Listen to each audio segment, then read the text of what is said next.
Hey everybody, welcome to the Earn It podcast, making it to and through nursing school. Today is Wednesday, December 18th, and this is the first deep dive episode. We have a lot of things to get to today, so we're going to try to run through it all.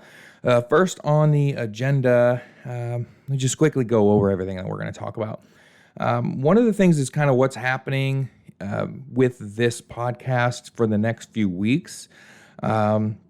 We're going to talk about the fact that you are entering into you're entering the field of medical science. And there are some certain things that we definitely need to keep in mind.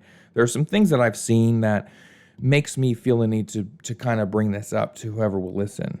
A new standard in treating strep throat is in the works, and at some point will begin to kind of emerge, but that goes into the sort of spiel that I have on especially evidence-based practice,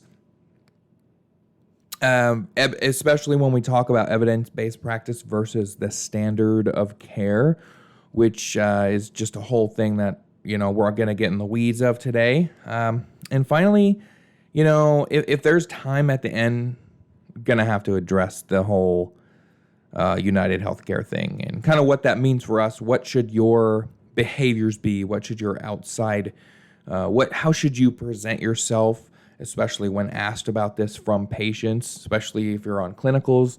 And you need to be careful kind of what to say and around who, especially when you're in clinicals, because you never know who's listening. And you never know how, that would, that individual person listening to your individual opinion may affect your future. So we need to really think about that. Starting off, what is happening with this podcast for the next few weeks? So, the main thing is that semester, unless you're in a summer semester, which you're probably not taking actual nursing courses. If you are, I'm sorry. But for this specific for this specific winter break, I'm so out of sorts with everything going on. So for this winter break, nobody should be taking classes. I feel pretty safe that starting this week, nobody's really taking classes at all. You might be studying on your own or whatever. But morning motivation stuff, it's 3 times a week. That is a pretty hefty, kind of, it takes up a lot of time to do those episodes. Believe it or not, it's not the highest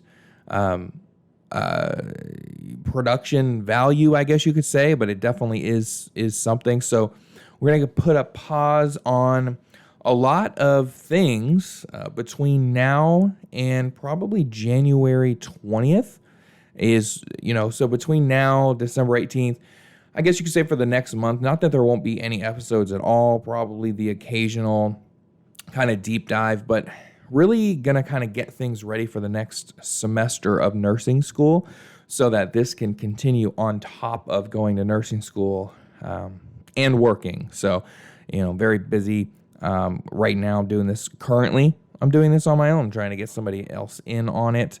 But, obviously until that happens, that's the plan. It's going to kind of be on pause until January 20th. Again, not that there won't be anything. So now getting on to the first kind of real topic is knowing that you're entering a science field. And in science, we use, you've heard the term, whether you're in nursing school or just about to enter, you should know about evidence-based practice or you should at least know that here in medicine, we base things on evidence only, right? A specific kind of evidence, not circumstantial, not something that sounds good, and this is most important, generally not something that is correlative only. There is a difference between correlative studies and causative, right? If we know something causes it, right? For example, if we say more people in the UK drink tea, and more people in the UK drive smaller cars than we do in the US. Therefore, tea causes you to drive small cars or vice versa, right? So there's a correlation there because there are multiple things happening at the same time. It's very easy to make a compelling case for something a little bit more realistic than drinking tea causes you to drive small cars, right? But this is the issue where a lot of misunderstanding happens. I'm not going to say the word misinformation or disinformation on purpose in this podcast. If you do, call me out on it. I don't like the way that those terms are generally used to silence voices. I'm not a big fan of those terms. But what I will say is there's a misunderstanding that causes people to hold certain opinions that are contrary to the evidence. And the reason why that matters for us moving forward is because, again, people are going to be looking to what, after you're a nurse, even if you don't go any further, what you need to understand is that you are representing the field of medicine in some way. To some family, to some patient, your voice and what you say and the way that you kind of carry yourself really matters. It's the same. It goes back to professionalism. This kind of should tie into professionalism. But for those of you out there that have certain doubts about three of the things that I'm about to talk about, what you need to realize is that the opinion that you currently hold does not matter whatsoever. You are no longer in a position to hold opinions and make them matter towards in work, especially in work. In your own life, you have to have some kind of cognitive dissonance if you're going to continue to carry some of the beliefs that you currently have forward throughout your career, because the evidence is not on everyone's side that I have kind of heard and talked to. And I am going to go into some of my personal experience working where I work. So the three kind of areas where there's a lot of misunderstanding, and again, I'll say misunderstanding because I think a lot of people are sincere, and there's no reason to think less of someone that holds opinions differently, right? So me personally, if I don't agree with you on one of these things, I will not ever think it is because you're less intelligent or you're not a good person or that reflects poorly on you or your values. I'm not going to do that, and that's not what this is about. So let's talk about the three main areas, okay? Treatments, medications, and vaccinations, okay? There are three areas that we have to kind of uphold the sort of medical evidence-based practice. A lot of you that are against one, two, or all three of those things, obviously the biggest one that people are against are vaccinations. I find it personally odd if you're going into the field of nursing, especially if you want to eventually become a provider or you think you want to become a provider, if you have concerns that vaccinations are not good, are harmful. Now, you can say are unnecessary, and I could see some cases somewhere.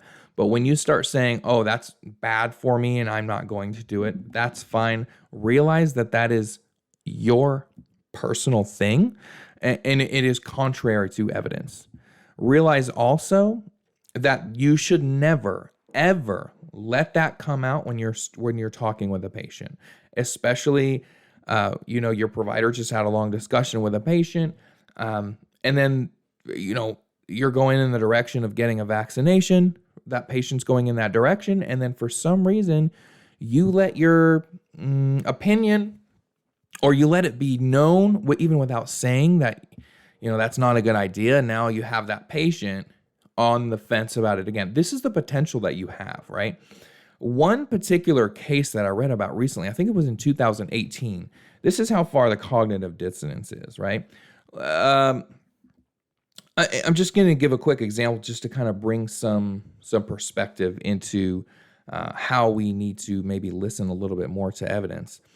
Because you have some people that will have personal experiences with things and still choose to not do it. And that's when you know you have a problem. I recently read a really troubling story about an 8-year-old child that lived out on a farm with his parents, obviously, far away from society, completely unvaccinated at the age of 8, which, whatever, you could, again, make arguments for things not being a necessity, but this isn't a debate about vaccines. You'll see that this is about something else. I'm not saying all vaccines forever, and if you don't think that, then you're an idiot. That's not where we're going with this, and that's never where I will go. What I'm saying is that this particular 8-year-old child fell while playing, cut his forehead. He had it sewn up by his parents, did not go to a doctor. They cleaned it out, whatever, right? Sounds fine. Of course, this child came down with tetanus. About 8 days later, the child was basically unable to move, seizures, the muscles were tensing up to the point of, having difficulty breathing. The child was life flighted to a pediatric hospital where they spent a little over 8 weeks in the hospital. For about 4 of those weeks, the child was on a ventilator and sedated just because of the issues with the muscles that was happening, right? So this child, imagine the horror of these parents going through with their child, okay? And then there was your child is on a ventilator for 4 weeks for a perfectly preventable thing, tetanus, okay?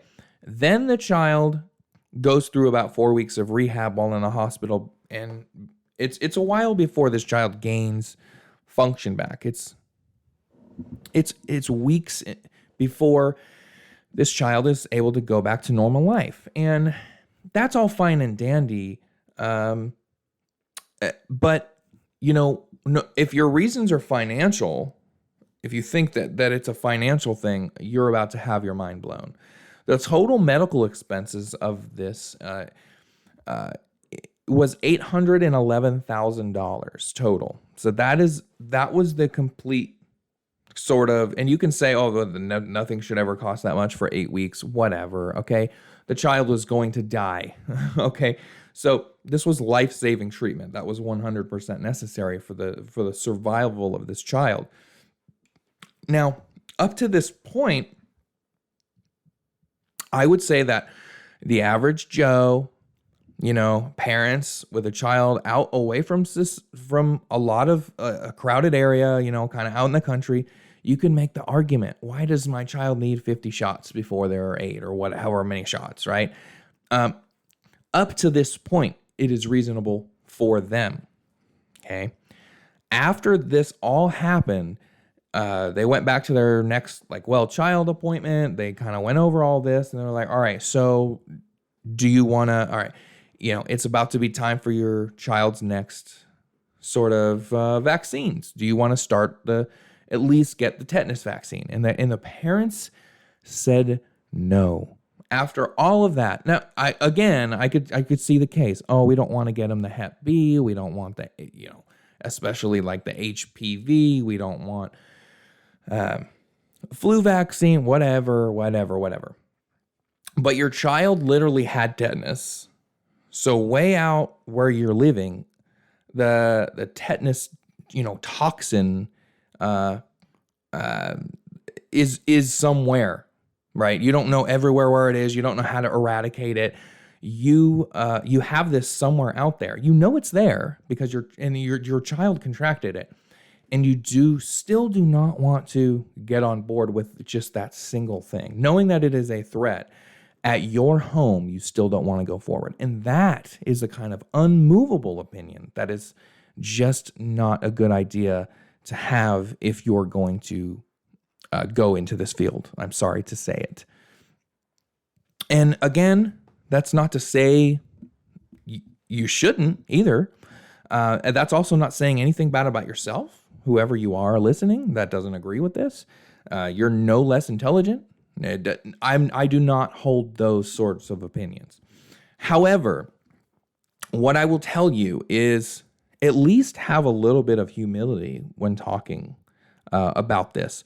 I understand that, I guess, a lot of representatives of the medical, quote unquote, medical community can sound arrogant themselves. We don't really like that very much. So don't be that way when you're talking against the evidence, right? So many times I can tell you that parents come in with a coughing child, into the clinic, and how utterly concerned they are that their child has the whooping cough. They are very concerned.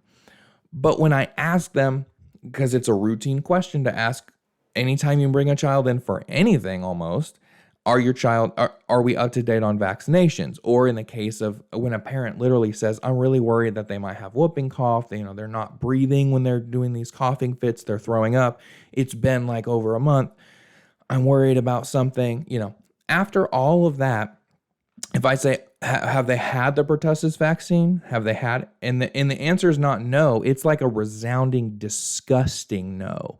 Like, how dare you? Of course that they're not. What is wrong with you for asking? That's the response. That's a problem. I'm sorry, folks, but we can't be like that with either side of that aisle at all. We cannot do that as a potential future nurses. Okay, you can make the argument for a provider, especially having your own practice. But as nurses, keep that stuff completely out of the equation. Your patient population should have no clue that you despise the fact that a flu shot exists, or the COVID shot exists, or the tetanus shot exists. If you think those things, the reason why I say that is because let's just say I was somewhere recently where there was an issue. Obviously, I'm in nursing school. There's issues about being vaccinated for certain things for clinicals. And I was shocked at the amount of hands that went out. I was shocked by the amount of pushback that said, oh my, the sheer amount of people that are so completely against the concept, of vaccinating. And you're literally about to be a nurse. This is what whenever I worked in hospitals for a long time, and people were like, oh, I'm not getting that damn flu shot. I'm going to get the this or that or the other. All right, look here. You don't have, everybody has the right to not get it. But just know, this is what you're getting yourself into. Okay? You're going into the medical field, especially if you plan on working in a hospital. You know what you're getting into, right? You know that what the medical community thinks, and you're signing on the dotted line that I want to go in deeper and deeper and work in the medical field potentially for the rest of my life and have a fruitful career, but I'm going to ignore all of this evidence in the process. You know what you're signing up for. I can look, the amount of the people that were during COVID, for instance, sent home, they were working from home, but employers made them get a COVID vaccine even though they're working from home. That's preposterous, right? I could see that if I was a teacher during COVID, okay?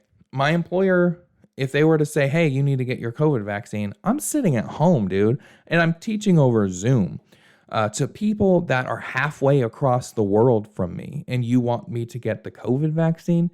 That's preposterous. If I didn't want to get the COVID vaccine, I wouldn't get it. But that's not what we're doing, folks. We're not in that position. You are realize this before you go forward. You are signing up to be a part of this, whether you like it or not, because you cannot voice your opinions. Okay? It's unprofessional to do so. The same goes with certain medications, right? thinking that, oh, well, they shouldn't be on, people shouldn't be on medications for A, B, and Z, like just flat outright, period. For whatever reason you think, whether it's narcotics, whether it's antipsychotics, antidepressants, anti-anxiety medications, whatever it is, okay, if you look, if the studies show that it treated said condition and you read the study and you're still unconvinced, then you can talk about maybe why. But don't go discouraging patients as a nurse from these kind of treatments. If you're you get to sign the prescription, you can have a conversation with a patient and say, well, this is my personal opinion about this because this is what the evidence. You'll never hear a doctor say to you, well, I don't really like this medication, without being able to say, well, the study showed blah, blah, blah, blah, blah, blah, blah. And again, we're going to get more into this when we talk about the strep throat thing here shortly. But it's really important to stand behind the evidence no matter what it says. So I'm just saying that to think, another big reason why it matters for us students is, look, if you're really against certain medications, if you're against surgery, if you're against vaccinations, that's fine. But you need to be careful at who might be listening to you, because they might be your future boss. They might be a future coworker that, will eventually be your boss. They might be involved in the hiring process when you're on clinicals. You need to just, when it comes to a lot of things, especially as a student, your job is to really keep your mouth shut, keep your opinions to yourself, and you're there to learn. You're not there to teach. But it's just being said that just realize, even in this area where you're listening, it is in the medical community. You are in the minority, and you should just at least don't be cocky about your misgivings about evidence-based scientific studies that show benefit for other people. Don't do that. Your job is to base your opinions on evidence, not what you heard on Joe Rogan podcast. And look, I listen to Joe Rogan. Okay, I listen to him. I don't get my medical information from Joe Rogan. I don't get it from TikTok. I don't have TikTok on my phone. I don't get it from YouTube. Okay. That being said, let it be what it is. If you're interested in being on the show to talk about this, you definitely can do that. I'm going to be putting some information here within a few episodes. I'm going to try to figure out the best possible solution, probably just a link to a Google form which you can fill out, and we can kind of get together in person and have a conversation about this, record it, and see what we like. We need to move on to the next topic here, which is treatments for something like strep throat. The treatment is about to change. And this is really kind of important because, look, there's been a standard of care. You Google right now what you should do to treat strep throat, and you will get responses that do not currently line up with what the evidence is actually saying. And that is scary. So this is still in new development, because obviously right now, if someone comes in, they have strep throat confirmed, like strep A, you give amoxicillin 10 days or ceftonir if they're, allergic, or something else, right? You give them an antibiotic for strep throat, bottom line, okay? Now, here's the thing. This is not going to be going on for that much longer. My personal prediction is probably within 1 to 2 years, there's going to be no more antibiotics, virtually no antibiotics being given for strep throat. And we're going to go into that evidence because, again, this goes into the overall concept that I was talking about. Look, in nursing, we have to go through critical thinking. So we have to really look at the evidence for things. And we're going to get into the evidence of treating strep throat with antibiotics. And we're going to do just some simple math, right? And we're going to determine what really is the riskier thing to do. So, had to take a little sip of water here. Believe it or not, talking for like a half hour, I get kind of thirsty. So, strep throat. Currently, if we were to not treat strep throat with anything, somebody comes into the clinic, they test positive for strep A. If starting tomorrow, it was no longer given to, and here's the stipulation, everybody, healthy individuals with no other risk factors. I want to put that in large blinking lights, okay? No other risk factors that are at least relevant, okay? No compromised immune system, no autoimmune disorders. Healthy individuals, okay? A lot of you are going to listen to this and then forget that I said this, so I'll say it 50 times. In healthy individuals, if we stopped prescribing antibiotics altogether, we would get roughly 1 to 2% of people that would have some kind of complication. Now, this 1 to 2% includes all complications, okay? This includes, and I'm going to leave out the big one, which is rheumatic fever, but that one's included in this as well. Peritonsillar abscess is a big one, right? We're always worried about something like that, worried about the tonsils getting too swollen and obstructing the airway, which is an emergency situation, right? That, by the way, you wouldn't treat with antibiotics. So going into that, since we're talking about the risk factors, again, 1 to 2%. So out of every 200 people, between 2 and 4 people will have some kind of issue. Now, it does include rheumatic fever, but practically it doesn't. Now, here's the stipulation for that. You're always told that strep throat could cause, if untreated, acute rheumatic fever, right? Wrong. This is not the case anymore.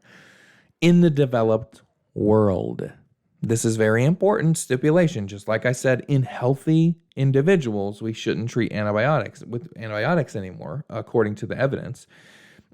Rheumatic fever in the developed world, United States, Canada, UK, Europe. Here's how low the rheumatic fever risk is. It's no longer tracked by the CDC. It's no longer an issue that happens because it's not just about some kind of strep throat thing. Antibiotics only reduce the risk of a rheumatic fever to 1/3, so by 66%, which means there's something else happening as to why we do not see any basically at all in the entire country ever. And that is because there's a lot of other things that go into that. We're not overcrowded. We have increased sanitization. And here's another important thing that happens with almost every bacteria and virus as time goes on. It's less virulent strains of strep A, right? So it's, quote, exceedingly rare. The sources, by the way, for what I'm talking about currently are going to be in the description of this podcast. So the sources will be there. So let's go back to the 200 number. Okay.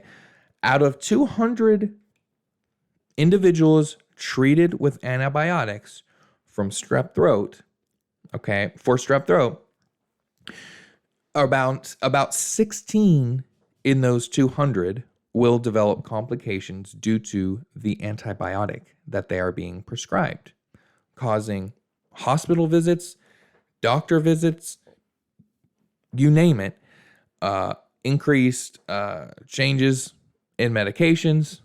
Overall, just not great, right? Now let's do the math on that. That's 4%, right? So, in other words, what the evidence currently says is if a healthy individual comes in with strep throat, they are twice as likely, in some cases more than twice as likely, to have a bad outcome if they are treated with antibiotics versus not being treated with antibiotics. Furthermore, the antibiotic course will reduce the amount of time that an individual is sick on average by 1 day. So you're not sick that much, with that much less time. It's going to be about a 7 to 10 day kind of thing. And you can reduce that by a single day. However, again, what I'm saying is, if you want that day of feeling a little bit better, I guess you could make that argument, but you're also double the risk for some kind of complication occurring. You got to include all the complications that come with antibiotic treatment. You have C. diff, you have allergic reaction. That's a big one. Allergic reactions is a big one. It may be as simple as a rash, and then you take some Benadryl, whatever. But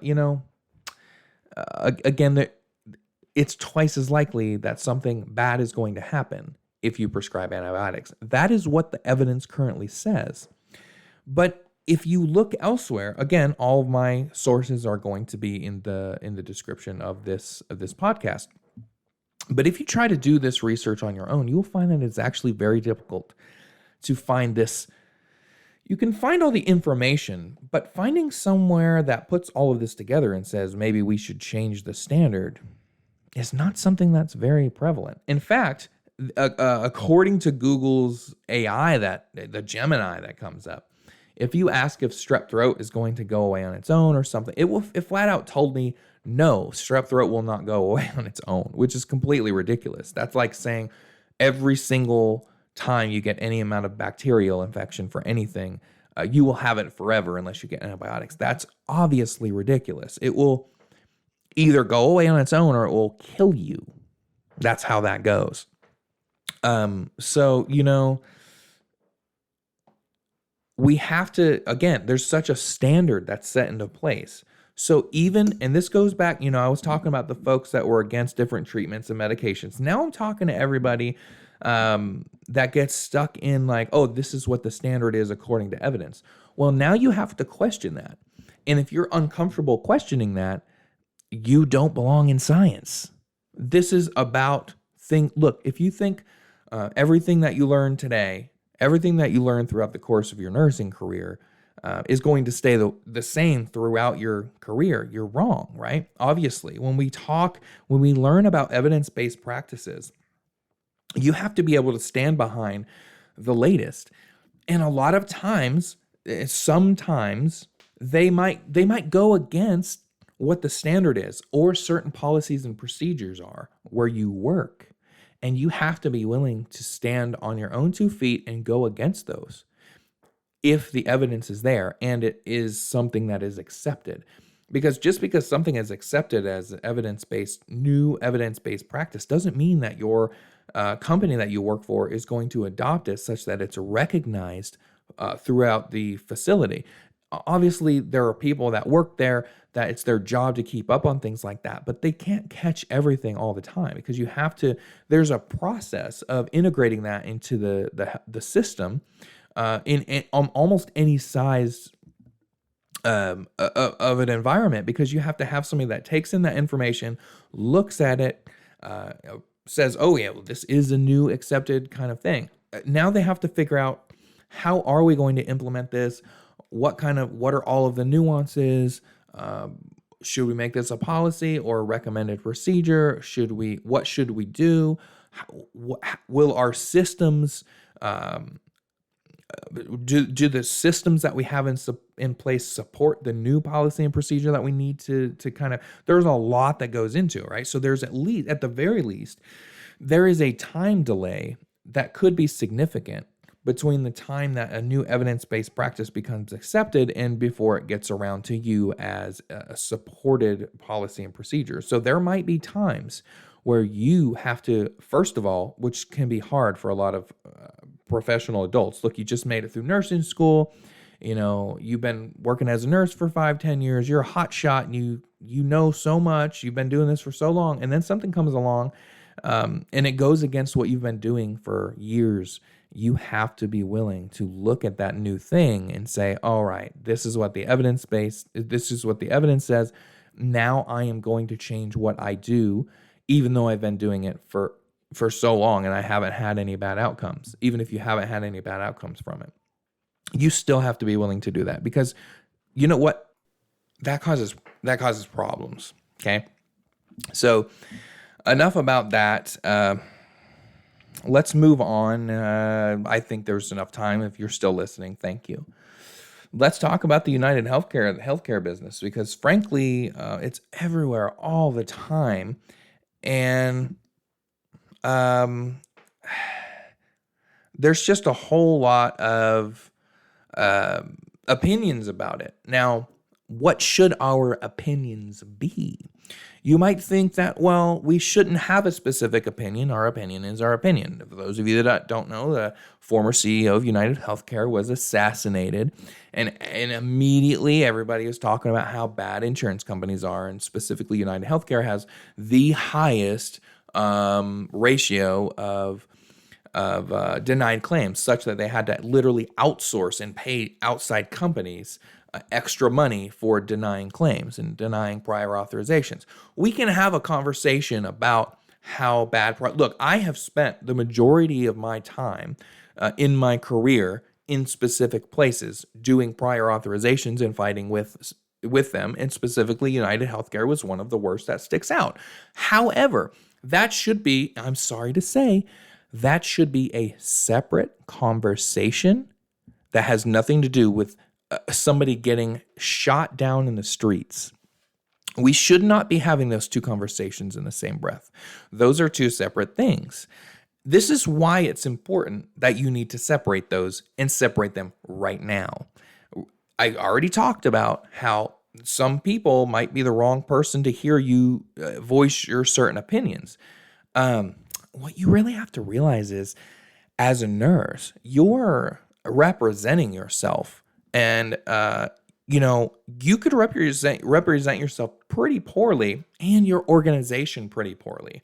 Let's say you work for a hospital in the area and you happen to say, oh, yeah, thank goodness, United Healthcare was so bad. He deserved it. Well, now people on LinkedIn or Facebook or whatever are saying, wait a second, is this what people think at this hospital? In other words, am I going to go to this hospital and I will get care that is different based on my actions or beliefs? That's a dangerous precedent, right? You should, and it's our job. Two people comes into the hospital. This has happened before, folks, right?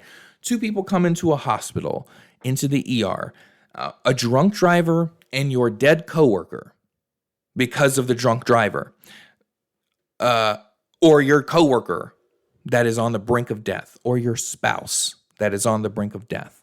Obviously, the spouse, you might want to recuse yourself. You might not have the option if it's your coworker. Yeah, this might sound pretty dark, but listen, it's your job to treat those people the same.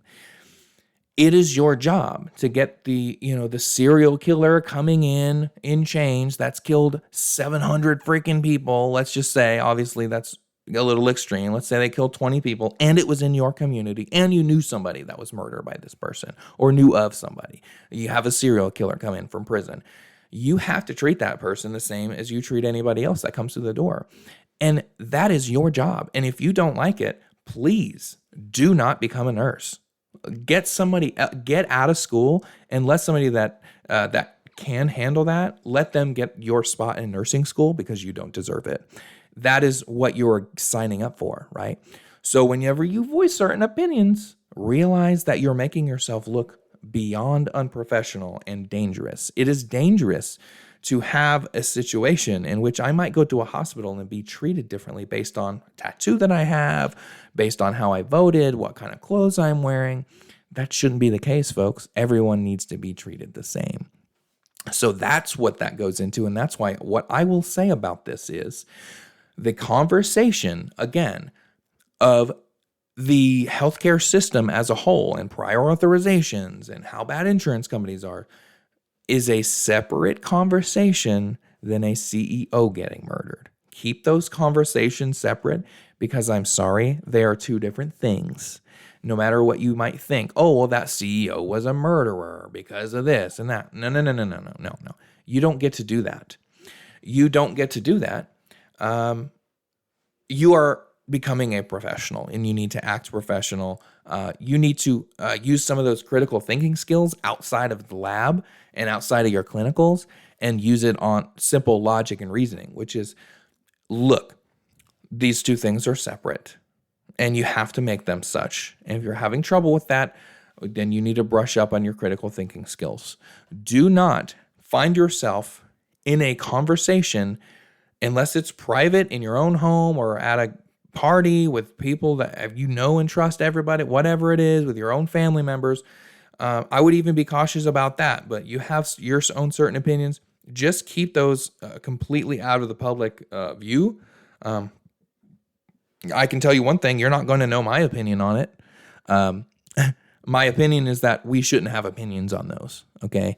And we're going to discuss those things separately. At some point, I definitely will go into, that whole conversation about dealing with insurance companies. But, a lot of us nurses might go into nursing to work in hospitals. And I'm sorry, but you really you don't have to deal with that terribly too much. It's not really something that you need to deal with. It's mainly if you're going into clinics and outpatient medicine, outpatient surgery. But even if you're doing that, somebody in the PACU is probably not doing prior authorizations, right? Not something that you generally have to deal with in hospitals. So you shouldn't even, if you want to work in a hospital, you should be grateful like you don't have to deal with that anyway. Because that person is there and you're going to place that fully, or you're going to give them that CT scan, or make sure they're going to get that CT scan, whether anybody likes it or not, because they're there and the doctor ordered it and you're going. Nobody is like, oh, well, we're going to get a chest x-ray on this patient real quick, but we have to wait on the authorization. That doesn't happen in an ER. Okay. So just keep that in mind as you also go forward.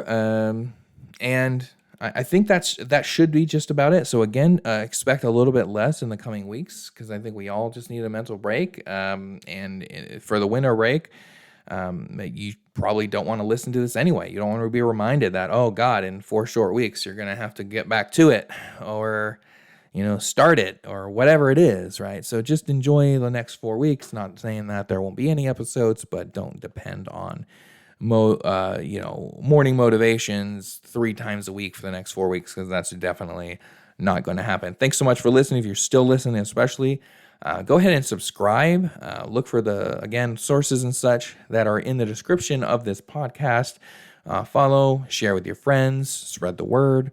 Come on the podcast. Again, I'm going to be launching details about that here really soon. There might even be a link in this podcast, because I just thought of the perfect way to do it. So I'm going to go ahead and say, if you want to be on the show, either virtually or in person, if you're local to the Pacific Northwest area, go ahead and take a look into that link and get on, or you can just ask some questions. I believe I have Q&A open for almost every episode. I could do a couple episodes where I do Q&A. Expect also, after this break is over with, some content specifically relating to nursing school. What I might do in the coming weeks also is to do some studying tips and tricks for both it would apply to everybody, pre-nursing, nursing, doesn't matter what it is, especially the studying tips and tricks that I have, because I do very well in school and I'm not very intelligent. So they're going to work for you, I can guarantee you. Thanks so much for listening. This was the Earn It Podcast, the first ever weekly in-depth episode. Thank you so much.